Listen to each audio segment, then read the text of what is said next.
Have you ever wondered how recommendation systems work? Well, a key player in that magic is the a priori algorithm. This algorithm is the backbone of many recommendation systems that you interact with daily.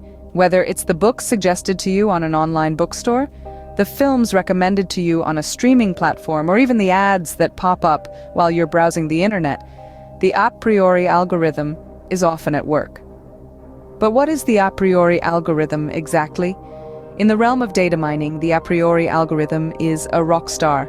It's a classic technique used extensively in market basket analysis, which is a fancy way of saying figuring out what items often go together.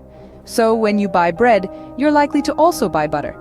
That's the kind of association the a priori algorithm is great at discovering. The a priori algorithm is the secret sauce behind many of the recommendations you see online every day. So, what exactly is the a priori algorithm? Well, it's a popular data mining technique used to uncover frequent item sets within large databases. The unique feature of the a priori algorithm is its principle that if an item set is frequent, then all of its subsets must also be frequent.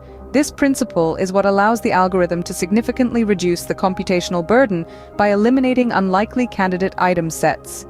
Now, let's delve into support and confidence, two pivotal concepts in the a priori realm.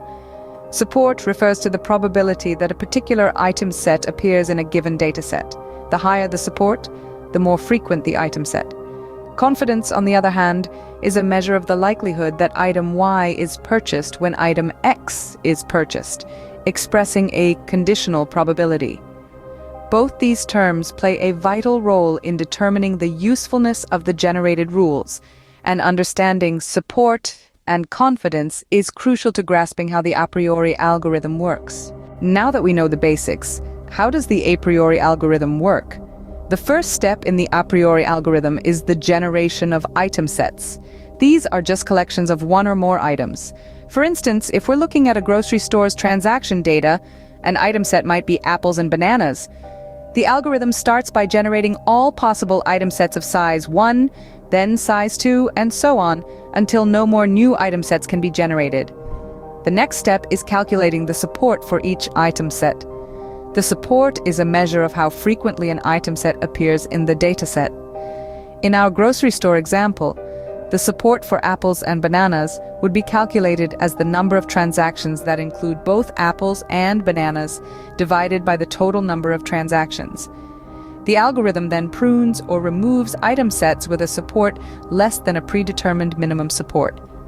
This step is based on the principle that if an item set is infrequent, then any larger item set that includes it will also be infrequent.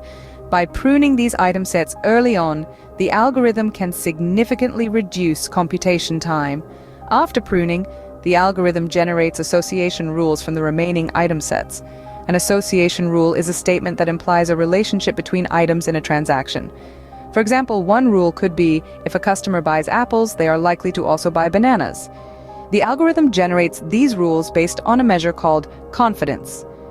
Confidence is calculated as the support of the item set divided by the support of the item that precedes the then in the rule. If the confidence is greater than a predetermined minimum confidence, the rule is accepted. Through these steps, the a priori algorithm sifts through large amounts of data, finds frequent item sets, and generates rules that can be used for things like market basket analysis, cross-selling, and recommendation systems. And that's how the a priori algorithm sifts through data to find frequent item sets and generate rules. To wrap up, let's summarize and look at where the a priori algorithm is used. The a priori algorithm, a cornerstone of data mining, works by identifying frequent item sets and leveraging the concepts of support and confidence. It's a two-step process.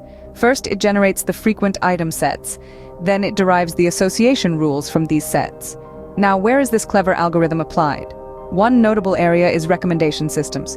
Have you ever wondered how online platforms seem to know what you might like? That's the a priori algorithm at work, analyzing your previous purchases and suggesting items that are frequently bought together.